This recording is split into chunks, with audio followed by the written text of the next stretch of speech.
इसमें सारा मैंने बताया है कि क्या है, किन चीजों को पढ़ना है। आपको यही देखना है कि कौन सा रिएक्शन फास्ट होगा और कौन सा स्लो। इन सारी चीजों को देख करके दूसरा की डिफाइंड आपको ये करना है, पर what is zero order reaction, what is first order reaction, what is second order reaction, what is third order. Third order तक ही होता है मैक्सिमम। कुल मिला के 4 reaction, zero order, first order, second order, third order. Second and third order का आपके equations जो है, एक इक्वेशन बनेगा मैथमेटिकल इक्वेशन बनता है ना, फार्मूले बनते हैं। तो जो फार्मूला होगा वो हमारा सेकंड ऑर्डर और थर्ड ऑर्डर को हमको नहीं पढ़ना, इंटरमीडिएट में नहीं पढ़ना। बीएससी में जाएंगे तो आप सेकंड ऑर्डर, थर्ड ऑर्डर इस रिएक्शन को पढ़ेंगे। यहाँ आपको केवल 2 ही ऑर्डर्स को जानना है, वो है जीरो ऑर्डर रिएक्शन और फर्स्ट ऑर्डर। और सबसे मैक्सिमम जो देखा जाए आंकिक इस पर 1 जरूर आएगा।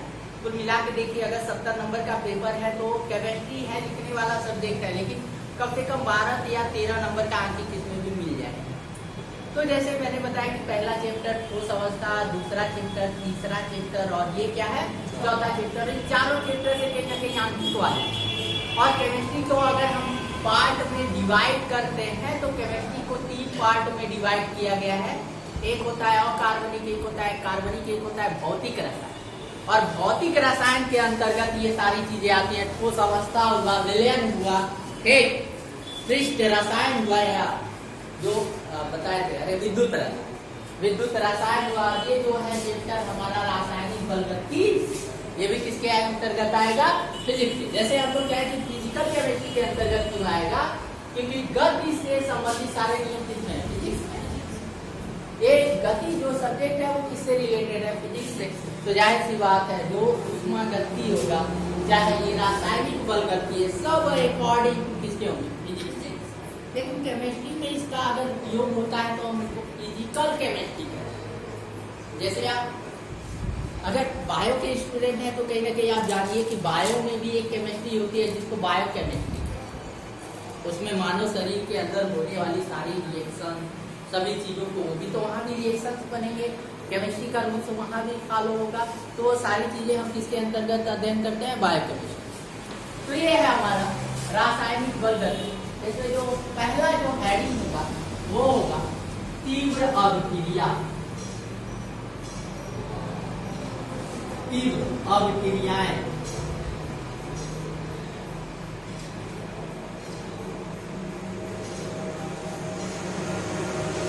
क्या होगा, फास्ट रिएक्शन, फास्ट।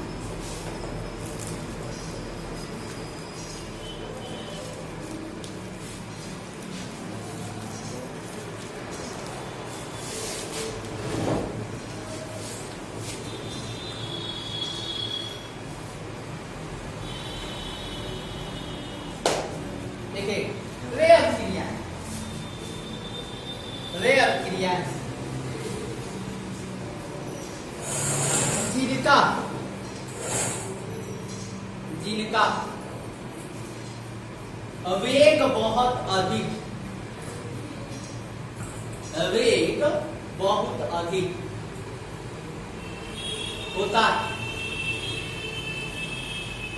होता है, या वे अभिक्रिया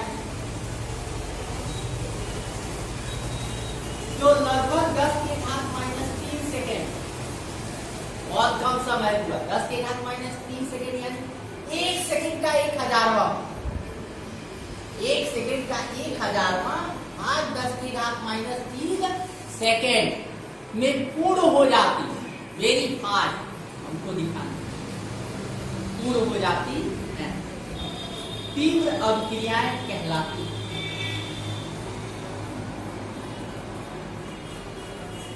तीव्र अभिक्रियाएं कहलाती है।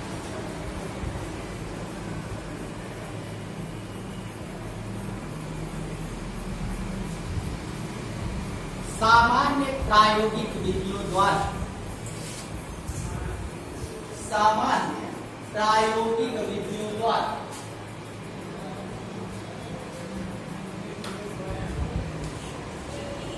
तीव्र अभिक्रियाओं का वेग ज्ञात नहीं किया जा सकता।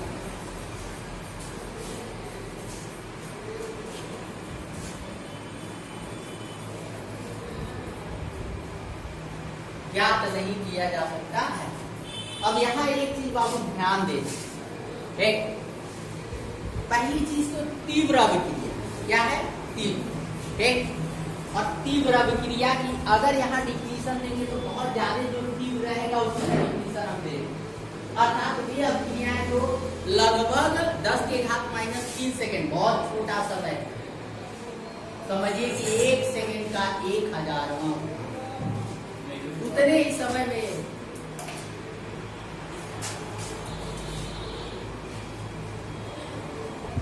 तो यहाँ ये अभिक्रियाएं बहुत तेजी से, अगर कोई अभिक्रिया बहुत तेज हो रही है तो क्या हम उसका स्पीड पता कर पाएंगे? इस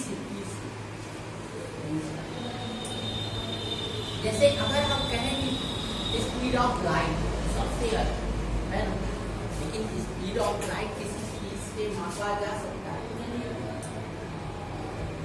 बस वो एक कैलकुलेशन के द्वारा हम उसको ला सकते हैं प्रायोगिक तौर पे। जैसे मान लो कि बाइक आप चलाते हो और बाइक में जो आपका स्पीड बताता है उस मीटर को क्या कहते हैं? बाइक में जो स्पीड बताता है,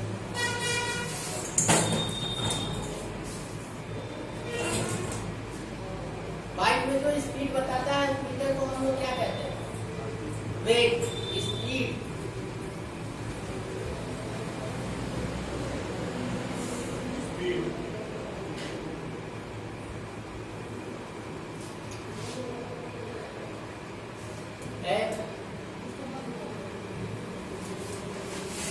अगर बाइक में जो मीटर्स लगे होते हैं हम बता सकते हैं कि उसका वेग क्या होगा।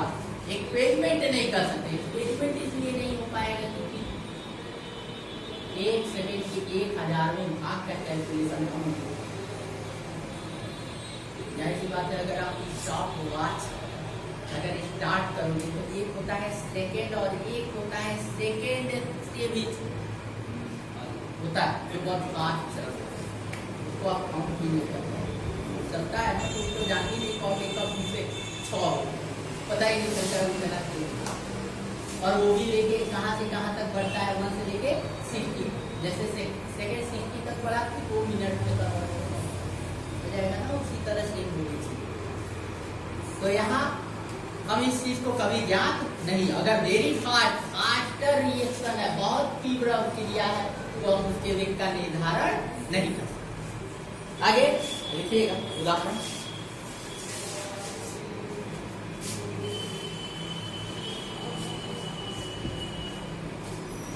लिखिए उदासीनीकरण अभिक्रिया तथा अवक्षेपण अभिक्रिया। उदाहरण में लिखिएगा उदासीनीकरण तथा अवक्षेपण अभिक्रियाएं तीव्र अभिक्रियाएं कहलाती हैं। तीव्र अभिक्रियाएं कहलाती हैं।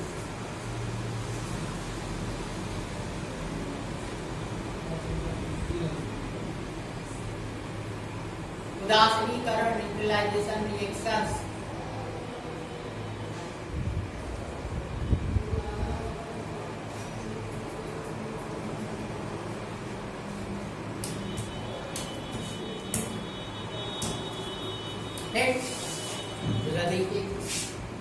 उदासीनीकरण अभिक्रिया की अगर हम बात करते हैं तो उदासीनीकरण कब होता है, कब उदासीन होते हैं?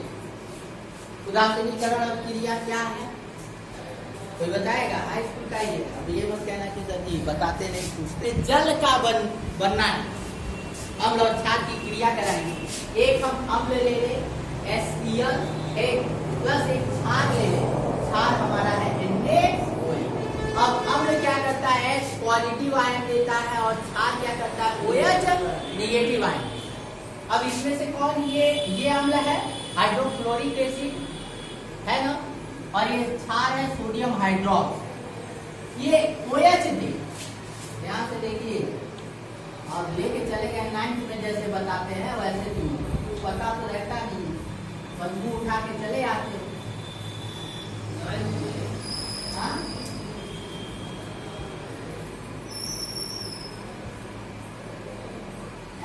दांतनीकरण की क्रिया में हटा गया।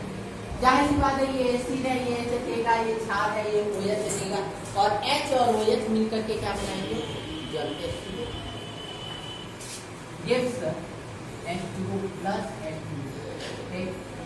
अब H2O हमारा बन गया। अब Na किसके साथ जुड़ेगा, Cl के साथ। और जानते हैं हमारा NaCl जो होता है वो एक प्रकार का साल्ट है, लवण है ना, साल्ट लवण। दूसरा होता है अवक्षेपण की, क्या है अवक्षेपण, AgNO3। इसमें हम डाल रहे हैं Na, क्या कर रहे हैं, डाल रहे हैं Na। AgNO3 का नाम कौन बताए,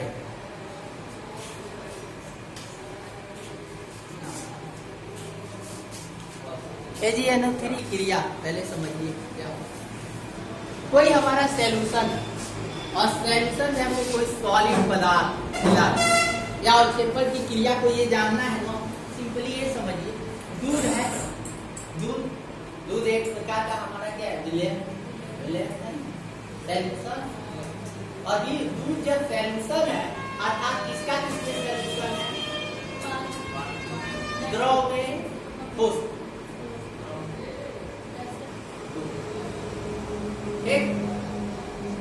अब होता क्या, दूध है, विलयन है, सॉल्यूशन है, उसमें सॉलिड पदार्थ हमको नहीं दिखता, सॉलिड नहीं रहा, दिखता है क्या, कभी नहीं दिखता है। लेकिन जैसे ही हम लोग क्या करते हैं, छीने का पानी या कई अन्य चीज मिलाते हैं, होता क्या है, सॉलिड पदार्थ बच गया और जो पानी बचता है वो खट्टा हो जाता है।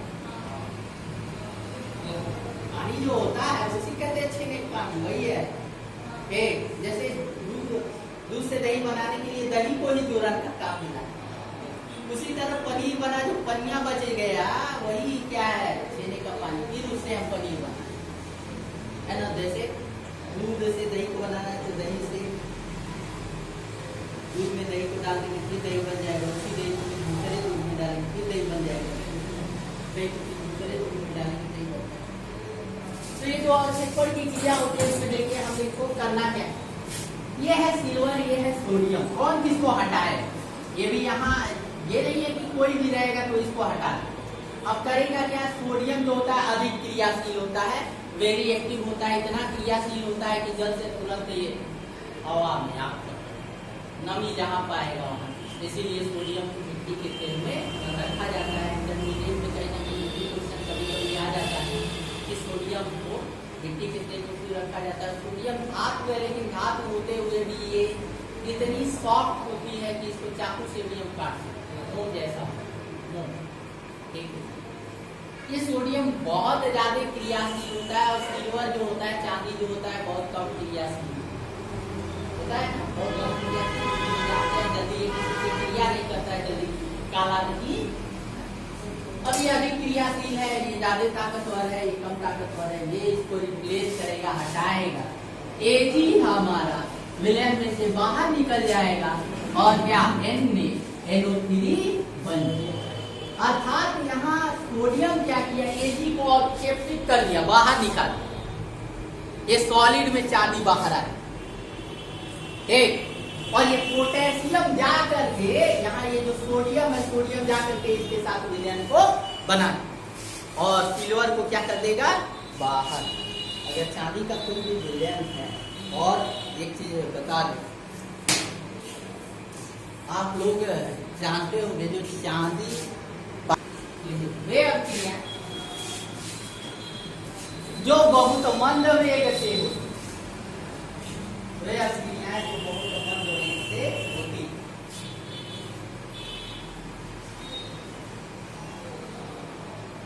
तथा जिन्हें पूर्ण बोले,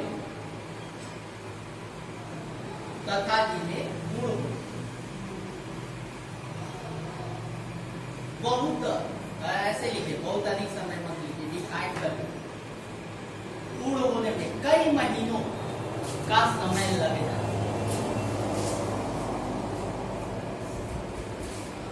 कई महीनों का समय लगेगा। मंद अवगिरियाएं कहलाती हैं।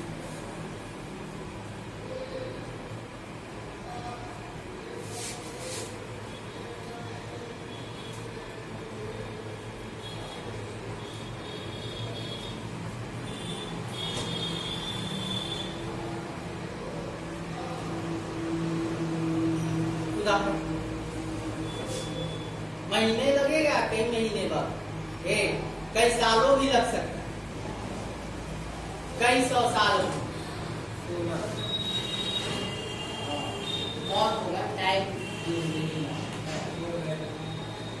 देखिएगा उदाहरण पहला नंबर, लोहे में जंग लगना।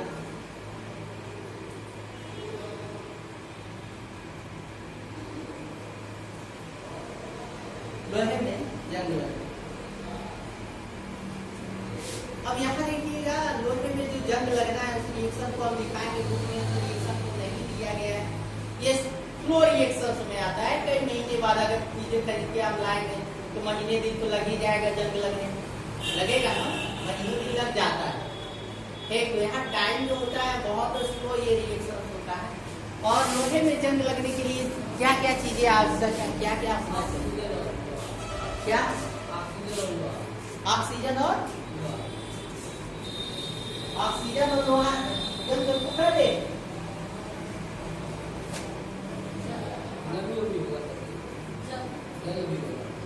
क्या?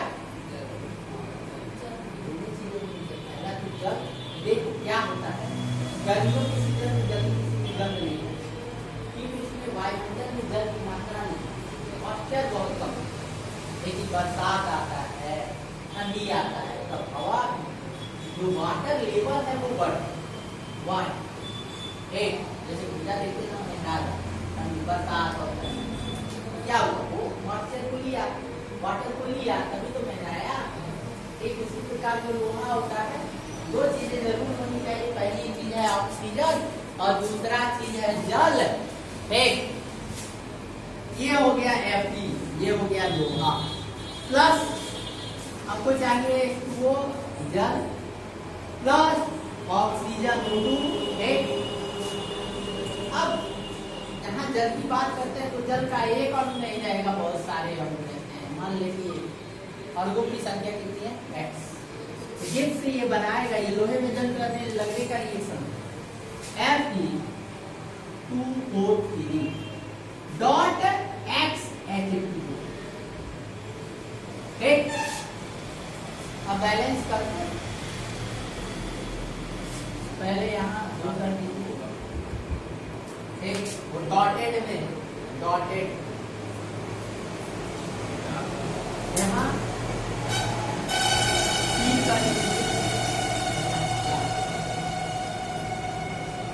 इसका नाम है फेरिक ऑक्साइड। अब थोड़ा सा है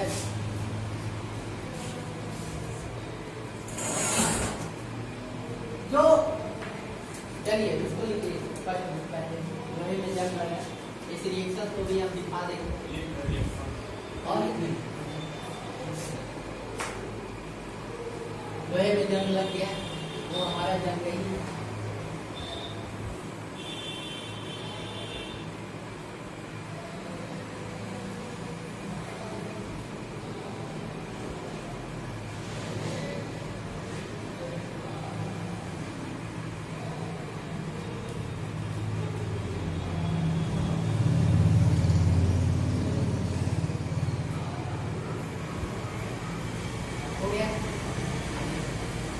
सेकेंड नंबर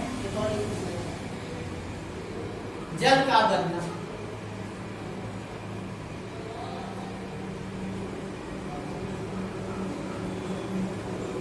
जल का बनना, ये दोनों जो रिएक्शंस हैं इसके बारे में कुछ चीजें हैं, इसलिए हम पहले ही दो बाबू का पूछते हैं। बैलेंसिंग के लिए यहाँ 1/2 कर सकते हैं, ये भी काम कर सकते हो, या यहाँ 2 करते, यहाँ 2 करते तब भी बैलेंस हो जाता है, या यहाँ 1/2 कर दीजिए तब भी बैलेंस। अरे 2 है ना, 2 से भाग दोगे तो एक ही तो ऑक्सीजन होगा, एक ऑक्सीजन इधर भी है, ऑक्सीजन यहाँ 2 है, यहाँ 2 है, ये जल बन गया। अब हम बात करते हैं ये लोहे में जंग लगना। लोहे में मुझे लग रहा हम प्रॉपर देखते ही हैं, बहुत स्लो होता है। क्या जल का बनना भी स्लो रिएक्शन है? कोई कहे कि हाँ थोड़ा इनको एक्सप्लेन करना, जल के बनने का क्या स्लो रिएक्शन है, ये फास्ट है? अब बता ही रहे, पहले इसी हम लोग करते हैं, यहाँ 2 करें,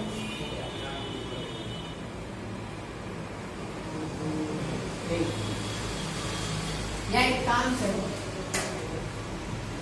थोड़ा यहाँ 1/2 इस रिएक्शन और इस रिएक्शन में क्या आपको दिख रहा है?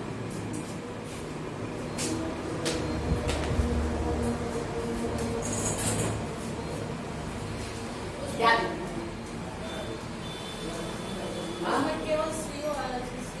पहले ध्यान से देखिए, दोनों में कार्बन, अभिकारक को देखिए, अभिकारक को दोनों में अभिकारक कार्बन है। लेकिन वहाँ ऑक्सीजन अगर O2 का आधा और यहाँ पूरा पूरा 1, इसमें ऑक्सीजन कम, जाहिर सी बात है जब कोई चीज जलती नहीं, हवा जब नहीं मिलता है ना, तो एक व्हाइट कलर की गैस निकलती है, और वो जब नाक में लगता है तो खांसी होती है। उठते जो चूल्हा उल्हा जलाते हैं, कभी कभी बड़ा खांसी वगैरह, तो वो कार्बन मोनोऑक्साइड जब भी वायु कम मिलेगा तो सीधे कार्बन मोनोऑक्साइड बनाएगा, क्योंकि ऑक्सीजन कम है ना, तो O2 तो आएगा नहीं, CO आएगा, और CO आएगा तो जैसे बात है कार्बन मोनोऑक्साइड और ज्यादा इफेक्ट। तो ये इफेक्शन का जानते हो कि ज्यादा इफेक्ट करता है, कहीं ना कहीं ये एक ऑक्सीजन मिल रहा है, ये पूरी तरह से संतुष्ट नहीं, संतुष्ट कार्बन पूरी तरह से नहीं हुआ है कि ऑक्सीजन से काम चलाना पड़ रहा है, इसीलिए हानिकारक को पूरी तरह से संतुष्ट हो गया, लगभग उसका न्यूट्रलाइजेशन हो गया, अब वो इतना हानिकारक।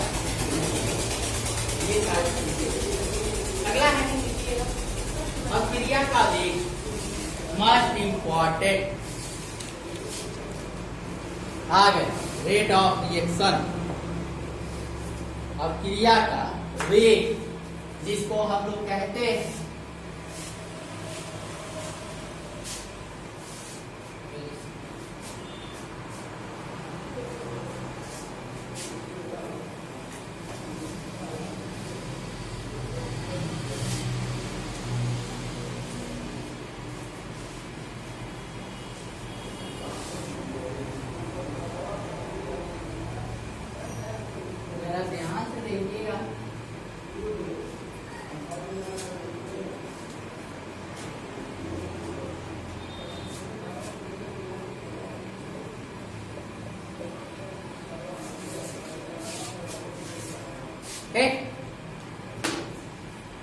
क्या चीजों को मैंने सही। चलिए एक चीज और बता दे रहे हैं, साइंस में जो होता है वो हिंदी को कभी हम उतना वैल्यूएशन नहीं देते, और साइंस के जितने भी कंपटीशन एग्जाम, कॉम्पिटिटिव एग्जामिनेशन होते हैं, वो मैक्सिमम जो पेपर जो बनते हैं वो इंग्लिश और हिंदी दोनों में, चाहे वो आप आर्मी का परीक्षा और उसके नीचे 7 तरह से निर्देश में इंस्ट्रक्शन का जो पहला पेज होता है उसमें लिखा होता है, अगर कहीं भी आपको कंफ्यूजन लगे तो इसका इंग्लिश में जो लिखा हो वही मान, हिंदी वाला मान। तो अब बताइए, मैंने लिखा है रेट ऑफ रिएक्शन, और रेट ऑफ रिएक्शन का जरा हिंदी का नहीं,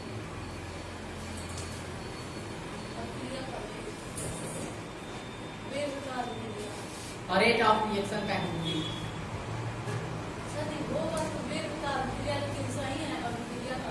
अब मैंने लिखा है वेग, लेकिन वेग का की तो इंग्लिश या तो हम स्पीड कह लें या वेलोसिटी यहाँ वेलोसिटी ऑफ रिएक्शन लिख सकते हैं, लेकिन हम वेलोसिटी नहीं, वेलोसिटी इसलिए नहीं लिखते हैं क्योंकि वेलोसिटी अगर कहा जाए वेग की बात करें तो वेग तब होता है जब एक वस्तु यहाँ से वहाँ मूव करे फिजिक्स के अकॉर्डिंग, यहाँ से वहाँ चलके तब हम उसको कहेंगे दिस इज वेलोसिटी। ठीक, ये इसका वेग है, वेग चल रहा है तो वेग है, टाइम के साथ साथ उसका प्लेस अगर चेंज हो तो वेग है, वेलोसिटी। लेकिन यहाँ रिएक्शंस में तो जाहिर सी बात है कोई मटेरियल इधर से उधर वहाँ से वहाँ तो मूव करेगा नहीं ना करेगा। अरे फ्लास्क लिए, फ्लास्क में मैंने रेडिकल डाला, सारी चीजें डाल करके ये सब करा दी, कोई फ्लास्क में से कोई बाहर गया क्या? नहीं। तो इसीलिए इसका इंग्लिश जो हमेशा रेट ऑफ रिएक्शंस, और इसको एक और हिंदी लिख लीजिएगा क्योंकि पेपर में कभी कभी ये अब क्रिया का वेग न दे करके अब क्रिया की दर, दर दर, रेट का मतलब होता है दर, व्हाट इज रेट मतलब व्हाट इज दर, अब क्रिया की दर, दोनों डिफिनेशन से एक ही रहेगा, बस थोड़ा इंग्लिश से इसको हिंदी बनानी है, समझे? अगर इंग्लिश से हिंदी बनाएंगे तो अब क्रिया की दर, और हो सकता है भाई एनसीईआरटी लागू हो गया है फिर ये भी पूछ लिया क्रिया की दर को परिभाषित, तब भी परिभाषा वही, अब क्रिया के वेग को परिभाषित कीजिए तभी परिभाषा। तो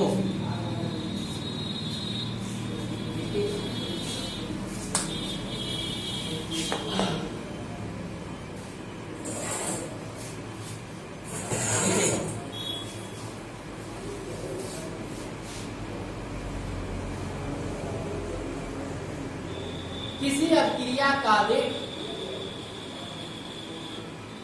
किसी अपक्रिया का वेग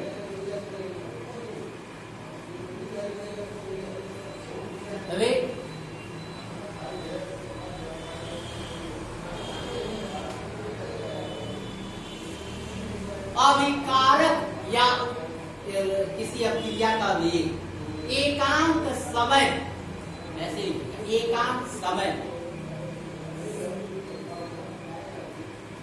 अभिकारक या उत्पाद, अभिकारक या उत्पाद की सांद्रता के परिवर्तन, की सांद्रता के परिवर्तन के बराबर होता है।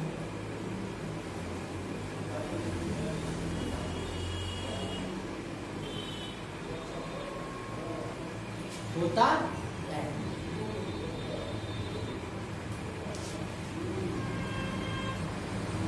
हो गया, आगे लिखिएगा।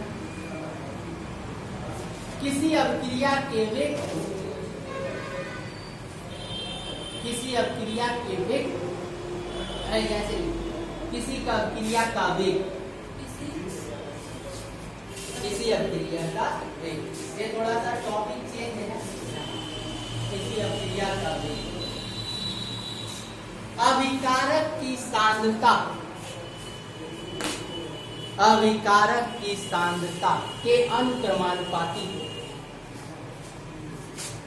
अभिकारक की सांद्रता के अनुक्रमानुपाती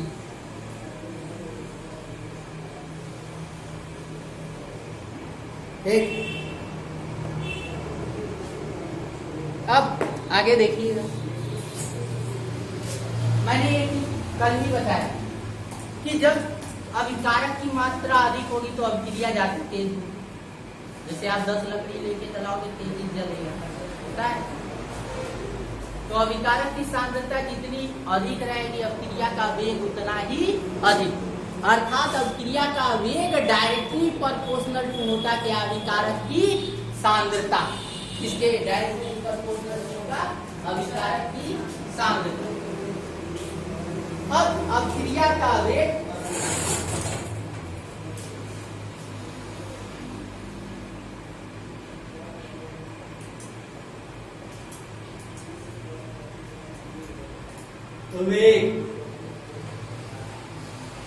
प्रोपोर्शनल टू अभिकारक की क्या सांद्रता।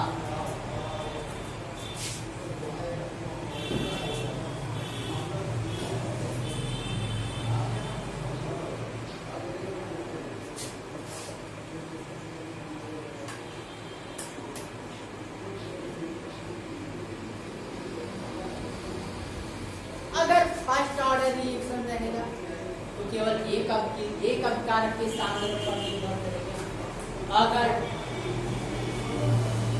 सेकेंड ऑर्डर रिएक्शन दो पर, अगर थर्ड ऑर्डर तीन पर, अगर किसी पर निर्भर नहीं करता है।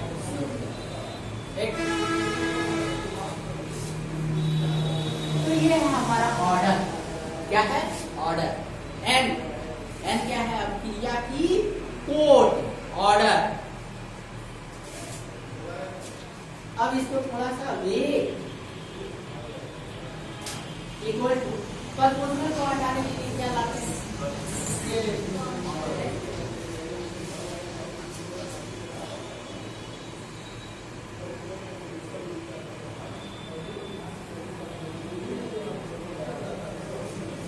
एक स्थिरांक कांस्टेंट भी हम कभी लेके आएंगे, इसको स्मॉल भी लेके आना मल्टीप्लाई अभिकारक यानी रिएक्टेंट का कंसंट्रेशन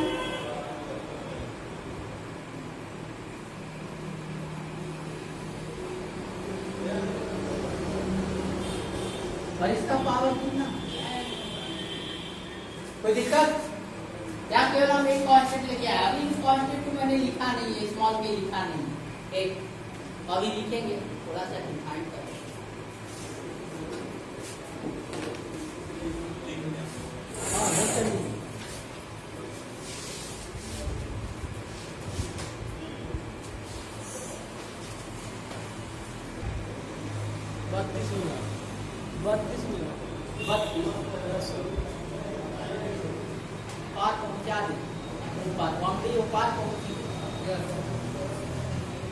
चलो आप करिए और तुम बेच रहे हो। एक कमाल का बाउंड्री से और उसी के देश में वो